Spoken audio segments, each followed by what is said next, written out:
Before you even have time to drop your wooden butter churn, your front door explodes inward in a shower of splintered pine. You watch your husband, a man who has the frontier survival instincts of a startled pigeon, catch a Comanche war club directly to the skull. He drops dead on the dirt floor, immediately downsized from the census. Welcome to the 19th century frontier, where your entire life can be aggressively canceled before breakfast. The warriors stepping over his body don't just grab everyone. They conduct a highly efficient, absolutely ruthless HR audit right in your front yard. Grandpa, dead. He can't walk fast.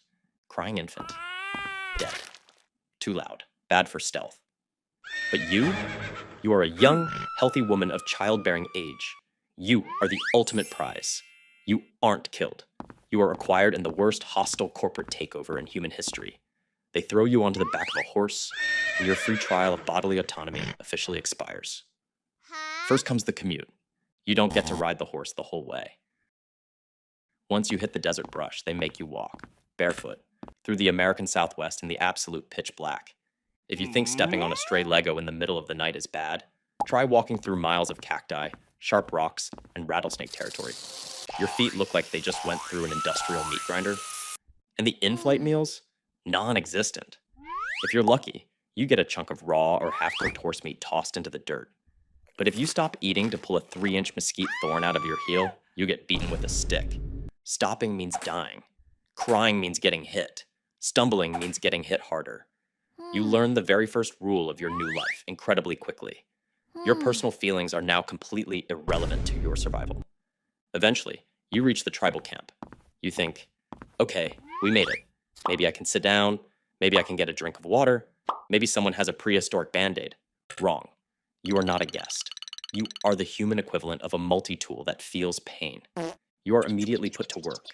You gather firewood until your fingernails crack and bleed. You scrape buffalo hides until your hands look like raw hamburger meat and smell like absolute death. And when the hide is still too stiff, they make you chew it. Literally. Your jaw is now an industrial leather press, grinding on raw animal skin until your teeth feel like they're going to shatter. Every single job that is too exhausting, too dangerous, or too disgusting for a member of the tribe is instantly assigned to you. And then comes the tribal initiation called running the gauntlet. It's the world's worst team-building exercise. The entire tribe forms 2 long lines, holding whips, branches, and heavy sticks. Even the tribal toddlers are out there with twigs, getting some early childhood aggression out.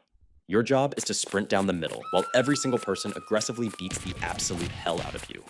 There is no participation trophy at the end of this. The goal is to see if you fall down. If you cry, scream, or beg for mercy, they just hit you harder because they view weakness with absolute disgust.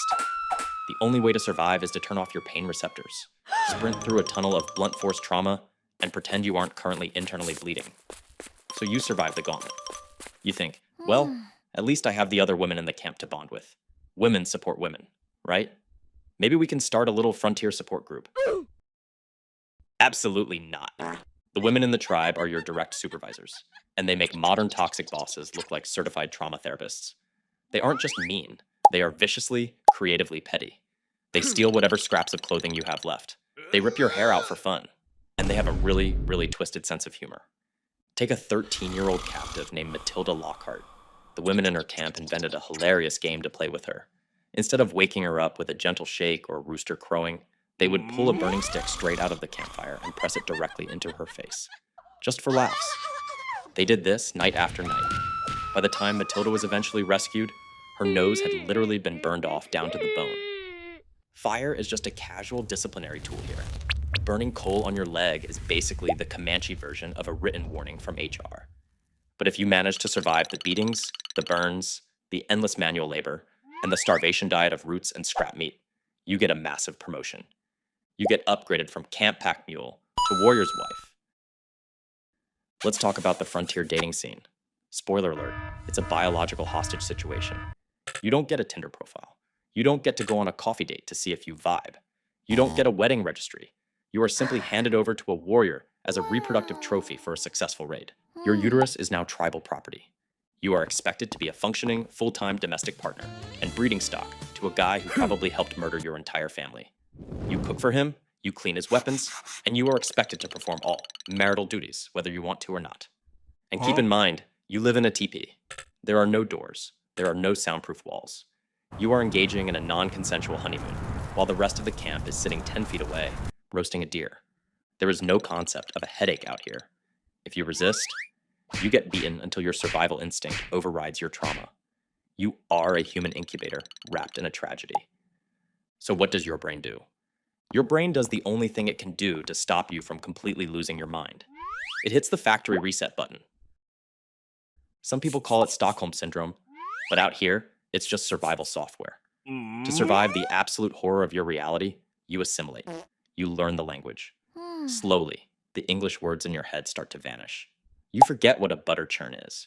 You forget what a bed feels like. If you're a kid when you get captured, like a girl named Olive Oatman, you even get the sacred tribal tattoos. 5 blue lines permanently inked right across your chin. Years go by. You perform your marital duties.